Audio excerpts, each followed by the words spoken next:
વિદ્યાર્થી મિત્રો, આજે આપણે પહેલો દિવસ છે સમાજ વિદ્યાની શરૂઆત કરવા જઈ રહ્યા છે. સમાજ વિદ્યા જે વિષય છે એમાં ત્રણ ભાગ હોય છે: ઇતિહાસ, નાગરિક અને ભૂગોળ. બરાબર છે? અને સમાજ વિદ્યા જે સબ્જેક્ટ છે એ ખૂબ જ રસપ્રદ સબ્જેક્ટ છે. ભૂતકાળના વર્ષોમાં ભારતમાં કઈ કઈ પ્રવૃત્તિઓ થઈ એના વિશે સમાજ વિદ્યામાં એટલે ઇતિહાસમાં કહેવામાં આવે છે. અને આગળ જતા પણ તમને સમાજ વિદ્યામાંથી ઘણા બધા ક્વેશ્ચનો પૂછાશે. ત્યારે તમે કોમ્પિટિટિવ એક્ઝામ આપશો, સ્પર્ધાત્મક પરીક્ષાઓ, ત્યારે તમને સમાજ વિદ્યામાંથી અનેક પ્રશ્નો પૂછાશે. તો સમાજ વિદ્યા ભણવા ખાતર ભણવાનો નથી, પણ એને આપણે યાદ પણ રાખવાનું છે. બરોબર છે? વિશેષ આગળ ચર્ચા ન કરતા આપણે આજે સમાજ વિદ્યાનું પ્રકરણ 1 ભારતમાં બ્રિટિશ સત્તાનો ઉદય વિશે વાત કરવા જઈ રહ્યા છીએ. તમે અગાઉના ધોરણમાં પણ અભ્યાસ કરી ચૂક્યા છે કે ભારતમાં અનેક બ્રિટિશ પ્રજાનું આગમન થાય છે અને ઘણા બધા વર્ષો સુધી એ આપણે ગુલામ તરીકે રાખે છે અને આપણું તમામ ધન સમૃદ્ધિ છે એ લોકો પોતાના દેશમાં લઈ જાય છે. બરોબર છે? જે તમે જાણતા છો. હવે ટોપિકની શરૂઆત કરીએ છીએ. ભારત દેશ તેની આર્થિક, સાંસ્કૃતિક તેમજ આધ્યાત્મિક વારસાને કારણે સમગ્ર વિશ્વમાં અજોડ સ્થાન ધરાવે છે. આર્થિક એટલે ખૂબ જ સમૃદ્ધ રહેલ આર્થિક કહેવામાં આવે છે. સાંસ્કૃતિક દરેક જાતના તહેવારો આપણે ભારત દેશમાં ઉજવાય છે.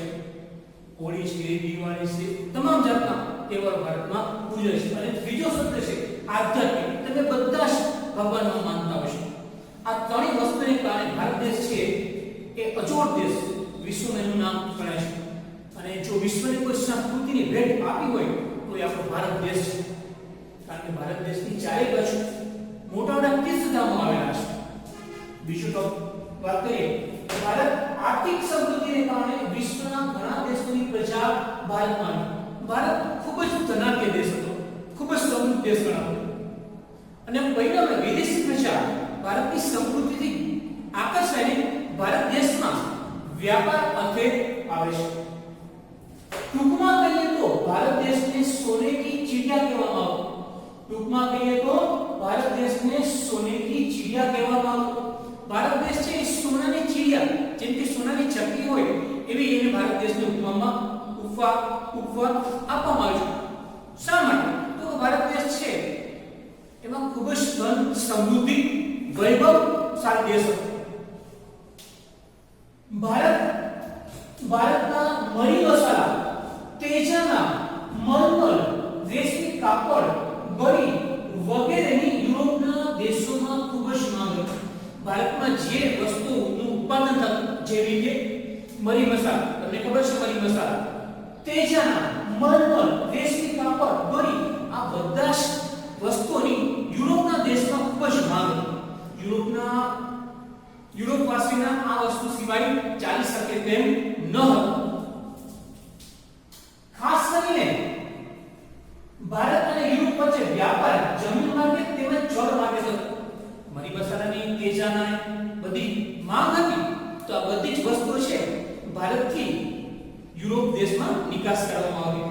જે નિકાસ માટે જમીન માર્ગ તેમજ જળ માર્ગનો ઉપયોગ થતો. ખાસ કરીને આ વ્યાપાર તુર્કસ્તાનમાં આવેલ ઇસ્તંબુલ એટલે કે કોન્સ્ટેન્ટિનોપલ બંદર દ્વારા થતો. અહીંથી આપણે માલની નિકાસ કરતા તો કેના દ્વારા કરતા હતા? તો કે બંદર કોન્સ્ટેન્ટિનોપલ. બરોબર છે? એ બંદર દ્વારા સ્ટીમરમાં ભારતની જે વસ્તુઓ છે, ઉત્પાદન વસ્તુઓ જે હતી, તેજાના, મરી મસાલા એ સ્ટીમરમાં ભરી અને યુરોપના દેશોમાં નિકાસ કરવામાં આવતી. કયું બંદર હતું? કોન્સ્ટેન્ટિનોપલ. એનું નામ, બીજું નામ છે ઇસ્તંબુલ. એટલે યુરોપના દેશોની જે કે માંગ હતી આપણે ભારત દેશવાળા અહીંથી નિકાસ કરતા. પરંતુ શું થાય છે? ઈસવીસન 1453 માં તુર્ક મુસ્લિમોએ કોન્સ્ટેન્ટિનોપલ બંદર જીતી લીધું. ભારતમાં કોન્સ્ટેન્ટિનોપલ બંદર ભારતમાં આવ્યું, પણ ભારત સાથે યુદ્ધ કરી અને તુર્ક મુસ્લિમોએ આ કોન્સ્ટેન્ટિનોપલ બંદર જીતી લીધું. પરિણામે અહીંથી ભારત દેશમાંથી મરી મસાલા, તેજાના, રેશમી કાપડ, મલમલ વગેરેની નિકાસ બંધ થઈ ગઈ છે. યુરોપમાં ભારત દેશ મોકલી શકતો નથી. શા માટે? તો કોન્સ્ટાન્ટિનોપલ બંદર છે એ હવે તુર્ક મુસ્લિમોના હાથમાં જતું રહ્યું હતું. પરિણામે યુરોપના દેશોને આ બધી ચીજ વસ્તુઓ એટલે કે મરી મસાલા, ચીજાના, રેશમી કાપડ, મરમર, ગરી વગર ચાલે નહોતું. એટલે શું થયું? આગળ જોઈએ આપણે. પરિણામે યુરોપ અને ભારતનો વ્યાપાર બંધ થયો. કોન્સ્ટાન્ટિનોપલ બંદર છે તુર્ક મુસ્લિમોએ જીતી લીધું છે. પરિણામે વ્યાપાર થાય બંધ થઈ જશે. યુરોપવાસીઓને ભારતના મરી મસાલા, તેજાના વગેરે સિવાય ચાલે તેમ ન હતું. એ લોકોને તો ચાલે ન. આપણે ખબર છે કે આપણો મોબાઈલ છે એમાં જ્યારે 3 મહિના પૂરા થઈ જાય છે આપણે રિચાર્જ કરેલું ત્યારે એક દિવસ પણ જો નેટ ન હોય તો આપણે હાલતું નથી. શું કામ? તો કે આપણે એની ટેવ પડી ગઈ છે. બરોબર છે? તમે ગેમ રમતા અને ચાર્જિંગ હોય તો તમને કંટાળો આવે છે. એવી જ રીતના યુરોપવાસીઓને પણ આ વસ્તુ સિવાય ચાલે તેમ ન હતું. આથી યુરોપવાસીઓને ભારતમાં આવવા માટેનો નવો જળમાર્ગ શોધવાની જરૂરિયાત પડી. આ જળમાર્ગ તો બંધ થઈ ગયો. કોન્સ્ટાન્ટિનોપલ બંદર તો બંધ થઈ ગયું. શું કામ? તો કે તુર્ક મુસ્લિમોએ જીતી લીધું. હવે એને આ બધા વસ્તુ વિના ચાલે તેમ ન હતું. ભારત મરી મસાલા, તેજાના, મરમર, ગળી એટલા માટે એ શું કરે છે? નવો જળમાર્ગ શોધવાની એને જરૂરિયાત ઊભી થાય છે.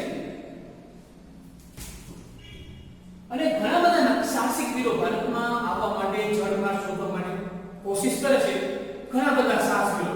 અને અંતે તમને ખબર છે વાસ્કો દ ગામા છે એ ભારતમાં આવવાનો જળમાર્ગ શોધવામાં સફળતા મેળવે છે.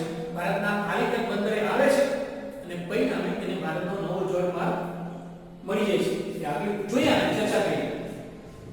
પોર્ટુગલના રાજા પ્રિન્સ હેનરીની મદદથી સાહસિક વીરોએ ભારતમાં આવવા માટેનો નવો જળમાર્ગ શોધવાના પ્રયત્નો શરૂ કર્યા. સાહસિક વીરો એટલે જે દરિયામાં પેરાક કરતા હોય છે, નાવિકો હોય છે, જે કોઈ રસ્તો જોયો ન હોય છતાં પણ પોતાની હિંમત ઉપર ભરોસો રાખીને તે શોધવા માટે નીકળી જાય છે નવો જળમાર્ગ. એને સાહસિક વીરો કહેવામાં આવે છે. સાહસિક વીરો પાસે તો પૈસા ન હોય પણ એના દેશના જે રાજા હોય છે એને મદદ કરતા હોય છે. તમામ જરૂરિયાતો છે એને પૂરી પાડતા હોય છે. અને એને નવો જળમાર્ગ શોધવા માટે પ્રોત્સાહન પૂરું પાડતા હોય છે. જેમાં બાર્થોલોમ્યુસ ડાયસે કેપ ઓફ ગુડ હોપ ભૂસીને શોધ કરી.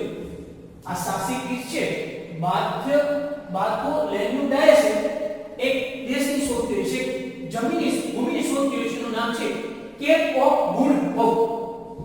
આ પહેલો સાહસિક વીર હતો જેને કેપ ઓફ ગુડ હોપની શોધ કરી. હવે બીજો સાહસિક વીર આવે છે. એનું નામ છે ક્રિસ્ટોફર કોલંબસ. ક્રિસ્ટોફર કોલંબસે સ્પેનના રાજાની મદદથી કેના રાજાની મદદથી? સ્પેનના રાજાની મદદથી નવો જળમાર્ગ શોધવાની સાહસ યાત્રા શરૂ કરી. ક્રિસ્ટોફર કોલંબસે ભારતમાં નવો જળમાર્ગ શોધવાની સાહસ યાત્રા શરૂ કરે છે એના રાજા એના દેશનો જે રાજા હોય છે સ્પેનનો એની મદદથી. જે 1942 માં એટલાન્ટિક સમુદ્રમાં આવેલ વર્તમાન વેસ્ટ ઇન્ડિઝ ટાપુએ આવીને એ બિચારો આગળ નીકળો તની રીતે ભારત દેશમાં નો જળમાર્ગ શોધવા માટે એ આગળ વધે છે. પરંતુ ક્યાં અટકી જાય છે? વેસ્ટ ઇન્ડિઝ ટાપુએ આવીને અટકી જાય છે. અને એને એમ થાય છે કે ભારતમાં આવવાનો નવો જળમાર્ગ શોધ્યો છે. અને જ્યાં સુધી જીવો ત્યાં સુધી એને કહે છે બે જળમાર્ગ શોધ્યો છે પણ એ ભારતનો નવો જળમાર્ગ હતો નહીં. લાસ્ટ પોર્ટુગીઝના નાવિક વાસ્કો દ ગામાએ ભારતમાં આવવાના નવા જળમાર્ગની શોધ ઈસવીસન 1458 માં કરી.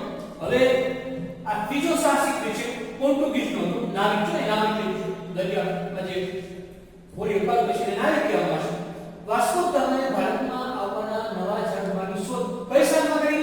1458 માં કરી. તમે કદાચ એમસીક્યુમાં પૂછે કે વાસ્કો દ ગામાએ ભારતમાં નવો જળમાર્ગ ક્યારે શોધ્યો? કઈ સાલમાં થયો? તો ઈસવીસન 1458 માં. તમને એક ભારતમાં નવો જળમાર્ગ શોધનાર નાવિકનું નામ જણાવો તો શું આવે? Vasco da gamma. આટલું તમને પૂછે છે. 1458 માં શોધ. બરોબર? તો તમને એમ થાય કે વાસ્કો દ ગામા શા માટે સફળ થયો? બીજા કોઈ આગળ નાવિકો શા માટે સફળ ન થયો?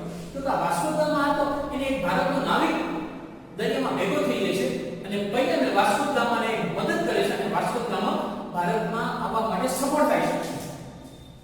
આગળ આપણે લખેલું છે ભારતીય ખલાસીની મદદથી શું લખ્યું છે ભારતીય ખલાસીની મદદથી તે એટલે વાસ્કો દ ગામા ભારતમાં કાલિકટ બંદર આવી પહોંચ્યું એને ભારતનો એક નાવિક હતો એ રસ્તામાં ભેગો થઈ જાય છે દરિયામાં અને એને મદદ કરે છે અને ભારતના કાલિકટ બંદર એને લઈ આવે છે વાસ્કો દ ગામાને કોણ તો કે ભારતનો નાવિક પરિણામે કાલિકટના રાજા જામોરી કાલિકટનો રાજા હતો એનું નામ જામોરી છે જામોરીએ તેને આવકાર આપી તેના રાજ્યમાં વેપાર કરવાની છૂટ આપી વિશ્વમાં આ ઘટના મહત્વપૂર્ણ ગણાય છે કાલિકટ બંદરે આવીને છે વાસ્કો દ ગામા અને એનો જે રાજા છે જામોરી એને આવકારે છે વાસ્કો દ ગામાને કારણ કે પોર્ટુગીઝનો હતો એને આવકારે અને એને કહે કે ભાઈ તારે અમારા રાજ્યમાં કોઈ વેપાર કરવો હોય તો તને છૂટ છે એટલે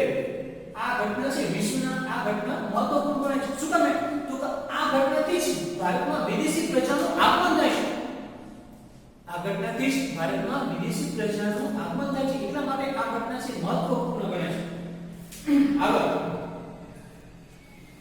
નવા જળમાર્ગની શોધ થયા બાદ ભારતમાં વેપાર કરવા માટે સૌપ્રથમ પોર્ટુગીઝ એટલે કે ફિરંગી પ્રજા તમને તે કે પોર્ટુગીઝ પ્રજા છે તો કે ભાઈ જે એનો નવો જળમાર્ગ શોધ હતો એ પોર્ટુગીઝ નો હતો આ વાસ્કો દ ગામા હતો ક્યાં તો પોર્ટુગીઝ નો એટલે છે ને ખબર પડી કે ભાઈ આપણે જળમાર્ગ મળી ગયું છે એટલે પહેલી પ્રજા છે ભારતમાં પોર્ટુગીઝ આવે છે જેને આપણે ફિરંગી પણ કહી શકીએ છીએ પહેલી પ્રજા પણ હતી પોર્ટુગીઝ અથવા તો ફિરંગીઓ જેને કહેવામાં આવે છે શું કામ તો કે નવો જળમાર્ગ શોધનારી વાસ્કો દ ગામા એ પોતે ક્યાં ગામનો હતો પોર્ટુગીઝનો એટલા 100 વર્ષના શાસનકાળ દરમિયાન આ પોર્ટુગીઝ ફિરંગી પ્રજા છે ભારતમાં વેપાર માટે આવે છે 100 વર્ષના શાસનકાળ દરમિયાન પોર્ટુગીઝોએ દીવ દમણ ગોવા કોચી મલાક્કા વગેરે પ્રદેશો કબજે કર્યા જો 100 વર્ષની આપણી માટે શાસન કર્યું રાજ કર્યું તો ફિરંગી તો તમને એમ થાય કે જે પ્રજા ભારતમાં વેપારના હાથે આવે છે એ ભારત પર શાસન કઈ રીતના એવો પ્રશ્ન આપણે ઉદ્ભવ્યો તો કે આપણા રાજાઓ છે એ ખૂબ જ કાર્યદક્ષ હતા ખૂબ જ હોશિયાર હતા જે વિદેશી પ્રજા છે એટલે આપણા વિદેશી પ્રજાઓ છે આપણા રાજાને અંતોઅંતર ઝઘડો કરાવતા અને પરિણામે આપણા ભારત દેશ ઉપર એ શાસન જમાવી દે છે સમજે છે 100 વર્ષ રાજ્ય કર્યું ફિરંગી અને આ બધા જ પ્રદેશોને કબજે કર્યા દીવ દમણ ગોવા કોચી મલાક્કા વગેરે પ્રદેશો કબજે કર્યા બરોબર પોર્ટુગીઝને ખૂબ જ સફળતા મળી ભારત દેશમાં વેપાર કરવા માટે અને પ્રદેશો કબજે કરવા માટે એટલે બીજી પ્રજા એને જોયું એટલે આ લોકોને ખૂબ જ સફળતા મળી આ પોર્ટુગીઝને તો ભારતમાં ખૂબ જ સફળતા મળી એને જોઈને કોણ બીજા નામ આવે છે પોર્ટુગીઝને મળેલી સફળતાથી પ્રેરાઈને હોલેન્ડના ડચ એટલે કે હોલેન્ડનો પણ કહેવામાં આવે છે તેમજ ડેનમાર્કના ડેનિશ પ્રજા ભારતના વેપાર માટે એ લોકોએ જોયું કે પોર્ટુગીઝ લોકોને તો ખૂબ જ સફળતા મળી છે ભારતમાં વેપાર કરવા માટે આનાથી આકર્ષાઈને આ બંને પ્રજાઓ ભારતમાં વેપાર કરવાના માટે આવે છે કોણ આવે છે હોલેન્ડના ડચ એટલે કે હોલેન્ડાઓ તેમજ ડેનમાર્કની ડેનિશ પ્રજા ભારતમાં વેપાર કરવાના અંતે આવે છે આનાથી આગળ છે આ ત્રણ પ્રજા તો ભારતમાં ઓલરેડી વેપાર માટે આવી છે હવે આવે છે બ્રિટિશર ઈસવીસન 1608 માં ઈસ્ટ ઇન્ડિયા કંપનીનું પ્રથમ વહન કપ્તાન વિલિયમ હોકિન્સની આગેવાની હેઠળ સુરતમાં આવ્યું ઈસ્ટ ઇન્ડિયા કંપનીમાં ફક્ત 7 વેપારીઓ હતા કેટલા વેપારીઓ હતા ભારતના હતા વેપાર કરવાના હતા અને આખા ભારતને કબજે કરી લે છે સમજી લીધું વેપારીઓ 7 વેપારીઓ ઈસ્ટ ઇન્ડિયા કંપનીના ભારતમાં 1608 માં વેપાર કરવાના હતા અને એનું આગેવાની કોણ કરતો હતો કેપ્ટન પેલા વાહનમાં જતા તો કે કેપ્ટનનું નામ હતું વિલિયમ હોકિન્સ ક્યારે આવ્યા છે ઈસ્ટ ઇન્ડિયા કંપની ભારતમાં બ્રિટિશરોની કંપની તો કે 1608 માં આવી બરોબર છે અને કઈ જગ્યાએ તો કે સુરતમાં આવી પરંતુ આગળની પ્રજાઓ જે ફિરંગી છે આ ડચ લોકો છે અને ડેનિશ લોકો એ ઓલરેડી ભારતમાં વેપાર કરતા હતા એટલા માટે બ્રિટિશરો એટલે કે ઈસ્ટ ઇન્ડિયા કંપનીને વેપાર કરવાનો પરવાનગો આપવામાં આવ્યો નહીં જોયા પરંતુ ફિરંગીઓ